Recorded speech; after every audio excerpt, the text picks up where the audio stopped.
This video is going to cover information on the Age of Absolutism, Section 4, which is titled Louis' Wars. You can see here that we are at the bottom of the previous typed outline when we just finished Roman numeral 3. So if you will begin using this information, and then Roman numeral 4 will continue on another typed outline. And this is the other typed outline that will continue Roman numeral 4 on Louis' Wars. So I'm going to remind you again, you do not have to print these out. You can easily just jot this information down and fill it in as you go. But if you do have access to a printer, then please print this out and fill it in as you watch the PowerPoint recordings. Louis XIV had a chief goal while he was King of France. We know that he wanted to expand French territories into the Holy Roman Empire as well as the Netherlands. And we just finished going over Roman numeral 3, where we mentioned in order for him to do this, he is going to have to fight to get that land. So as you can see here, to begin Roman numeral 4, Louis XIV will fight 4 wars during his 72-year rule. And we will not go over all 4 of them, that's the good news. But the most important that we do need to take some time and go over is the War of Spanish Succession. So on your number 2, there's a lot of room that I left you to write this information down about the War of Spanish Succession. So let's start with the families that were ruling. When you look at Spain, we know that the family that was ruling Spain were the Habsburgs. And this was a big rival family or dynasty to the French. Remember, the French have the Bourbon family ruling. So 2 very powerful families in 2 different locations. Well, it just so happened that there is a member of the Habsburg family who also ruled the Holy Roman Empire. So if you want to try to complicate things, you've got a Habsburg ruling in Spain, and you have a different Habsburg ruling in the Holy Roman Empire. Now let me cut over to my map for just a moment so you can see where these countries are, because it does help to see where they are on a map, and then I'll cut back over so you can continue to get this written down. So here's a map of Europe at the time that we are studying, right before the War of Spanish Succession breaks out. And as you can see here, this is Spain, and we know France, and then we have the Holy Roman Empire here. So you can tell, that France is kind of sandwiched in between Spain and the Holy Roman Empire.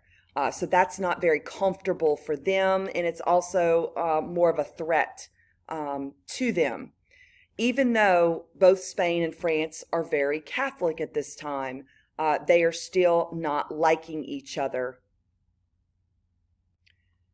Back to your number 2 on your outline, you can go ahead and make a note of that France felt threatened between Spain and the Holy Roman Empire. You might want to abbreviate just like I did because it saves you some time instead of writing it all out. The Spanish king at this time was Charles II, and Charles II died without leaving an heir.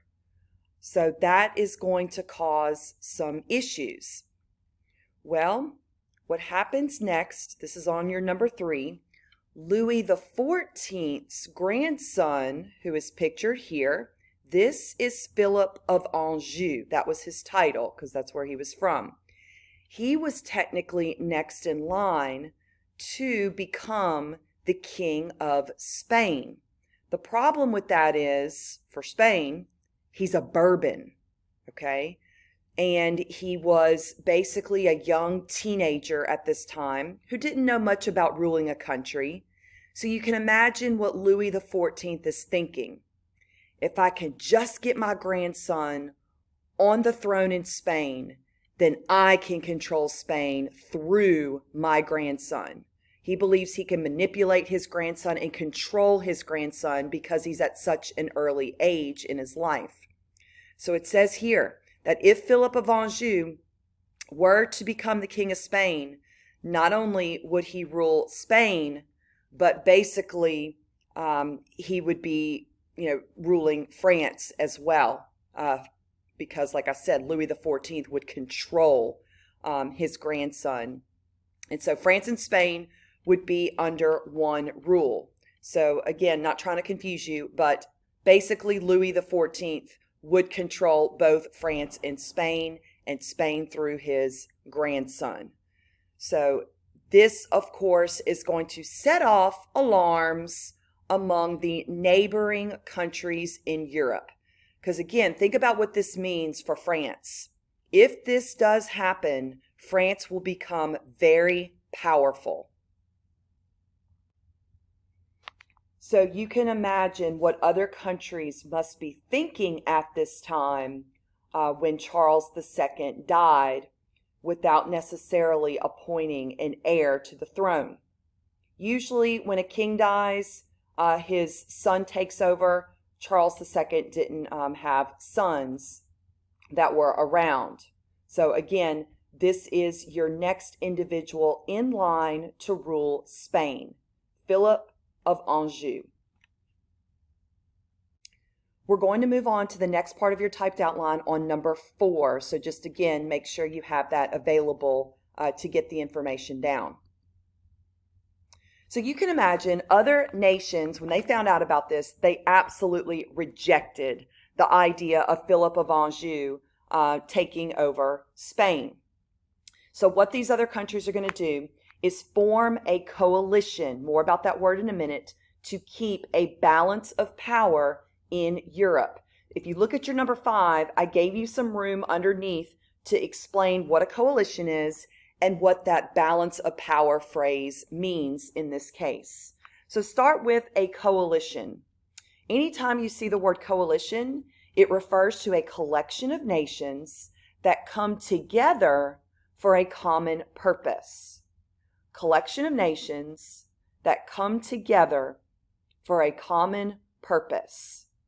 Now, the purpose at this time in history was to defeat Louis XIV. Okay, so that's kind of their common goal of coming together to defeat Louis XIV. Balance of power is referring to there shouldn't be one nation so powerful that it threatens other nations. Okay, so it means no one nation should be so powerful that it threatens other nations. So you can also write down under number 5 that what this coalition is hoping to prevent is Bourbons from ruling Spain and France. Again, that would make France extremely powerful, and they don't want that to upset the balance of power, which means France would be more powerful than other countries in Europe. So apparently there are countries willing to fight to keep that from happening.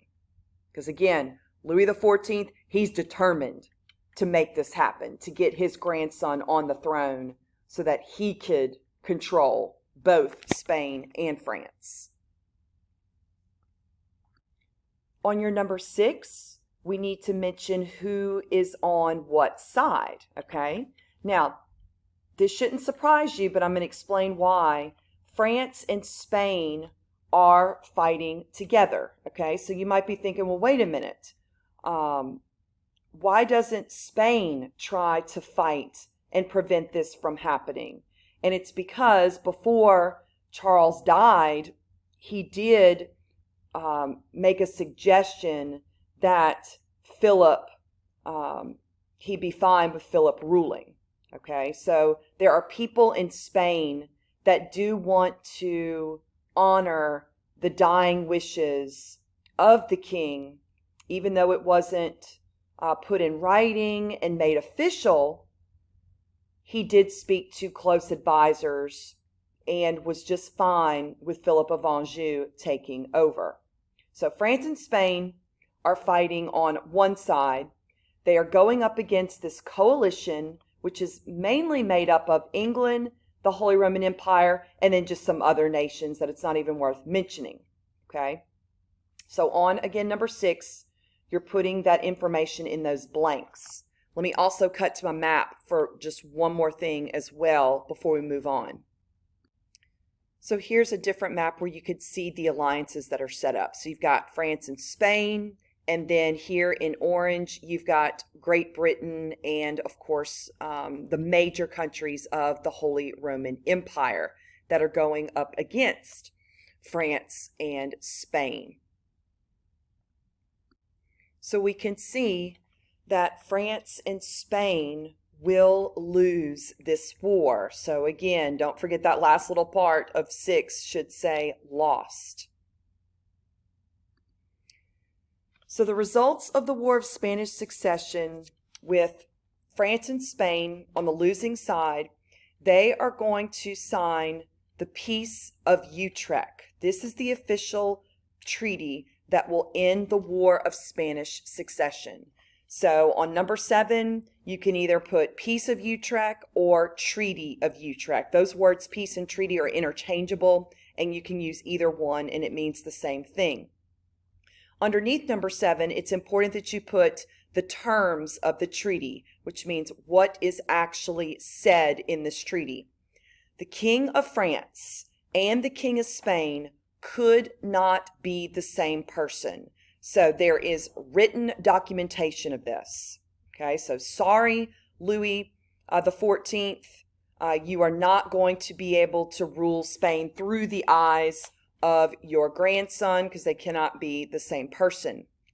England got lands of Newfoundland and Acadia. This had been French land, if y'all remember. We went over that during the Age of Exploration.